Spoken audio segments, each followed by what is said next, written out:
All right, everyone, it's time to talk about why Donald Trump is likely to be reelected in 2024. Now, there's a link in the description archived, of course, that sort of correlates with this, using a different sort of analytical approach. I'd like to point out that some of the things that the black pillars and people that just genuinely don't like Trump will say is, like, he can't get elected, they'll stop him.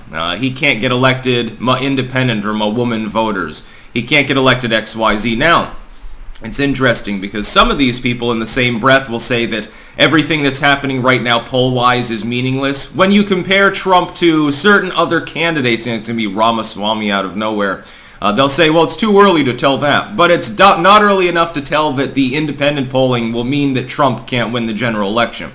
Very interesting cherry picking there. What I would say is this. We have a likely scenario coming up, and this article mentions it, that probably tips the scales in favor of whoever the fucking GOP candidate is. We've also got another possible eventuality that could completely upend the race at any given time, including in the wee hours of the general when all the ballots have been printed and everything. You could have a candidate feasibly die.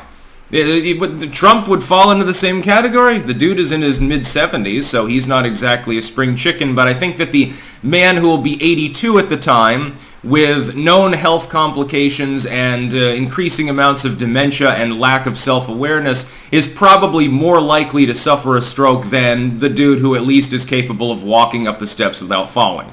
I'm just saying there's a difference in the course of likelihood here. Anyway, that's one possibility. The other one is it's the economy, stupid. It has to do with the fact that we're looming on towards a recession now.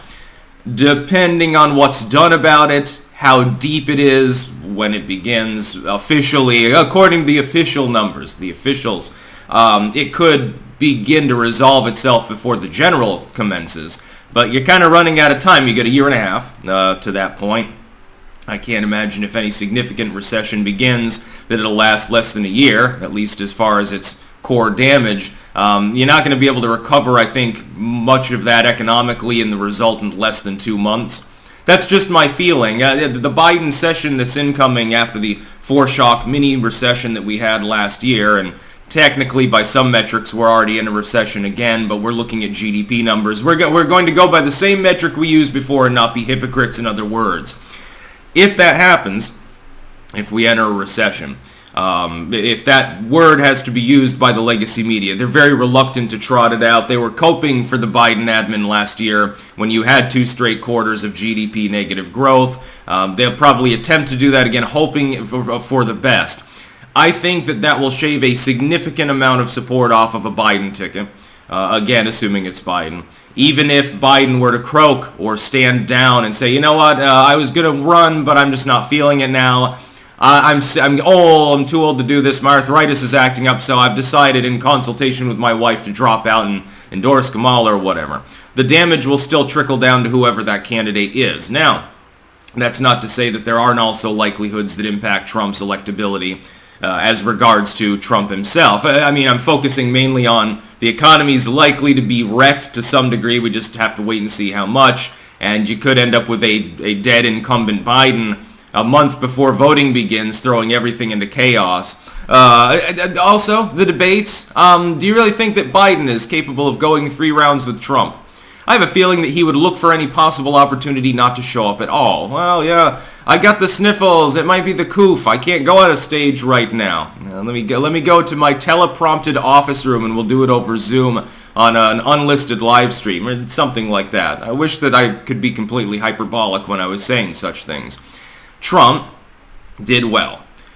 The main thing is the economy. Again, it's the economy, stupid. People, depending on how bad the economy is, they're going to be remembering how good things were under Trump. Also, I see a shit ton of cope. I can't imagine that the combination of obviously centrally produced copaganda right now, like it's even bigger than like David Brock 2016 post-coping, would be there if people weren't worried that Trump had a chance. And number 2, as well, the indictment circus. The indictment circus, in my opinion, is evidence that the deep state does not believe that it can fully fortify the 2024 election, that because things are being looked into more now after what is honk honk happened in recent years, and because a number of states took action, I don't think that they feel that they can pull it off reliably enough. They're like, well, we might be able to, but we're not sure. We would really like to be sure about this one because the last time that we half-assed it, we got Donald Trump and was president in 2016. I think that they're pulling out all the legal stops because they want to try to prevent him from ever even being nominee. That appears to have backfired, which was predictable. I don't think that honestly, at this point, if Donald Trump runs from a jail cell, he probably still gets the Republican nomination. Because people have had it. There are many Republican voters, a majority of them have gotten tired of standing by and watching the circus that's going on in our legal and political system, and they're trying to use Trump as a cudgel to destroy that system, or at the very least to overhaul it in a meaningful manner. Worked the first time around. Maybe if we Grover Cleveland, it works the second time around, I think is the basic mentality of some of these people. It's like with jobs reporting. Biden says, we created so many jobs and unemployment's down.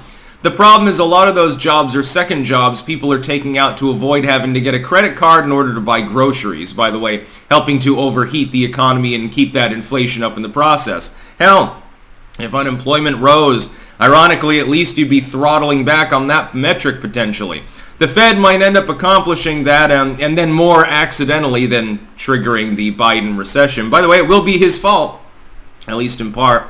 Him and blue state governors that kept the lockdownerism going long enough to cause the need for a massive stimulus that did begin cooking the economy. You've had several more under Biden since then, by the way. So I'm looking at the economy. And by the way, in full admission, it's way too far out to determine exactly the likelihood of Trump being reelected. Again, he could have a health problem. We don't know who the Dem candidate will be. We suspect it'll be Biden, which is a terrible idea, but we're not sure. Biden could croak. Biden could change his mind. They could have someone waiting in the wings. They're just trying to have the incumbent there to shut out RFK Jr. and Marianne Williamson for whatever it's worth and then swap him out at the last minute through an endorsement deal or something. We don't know. We have no way of knowing that. Biden could basically be running cover for whoever the neolibs want long enough to keep them from having to ever get on a debate stage or something like that. Hey, I won the nomination and now I'm standing down effectively. So here's your man. Hey, go with Kamala. Here, go with Gavin Newsom or Gretchen Whitmer for president. Yeah, that'll go over well. You might as well have Ralph Northam in there at that point.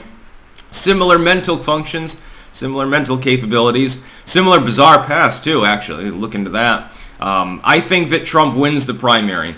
Again, regardless of whether he's even on the outside or if he's in a fucking jail cell, he probably still wins. And then goes on to be reelected. And if there's anything that Americans do like, it's a redemption arc. Trump rises up despite all odds, and then the tragic hero falls back down. What's the best thing that the hero can do after that? Get back up. That's, I think, what a lot of people want. That optimism, by the way, is the sort of thing that we kind of need right now. We're in the doldrums. Feels a lot like 2008 again. That's about all. Peace out.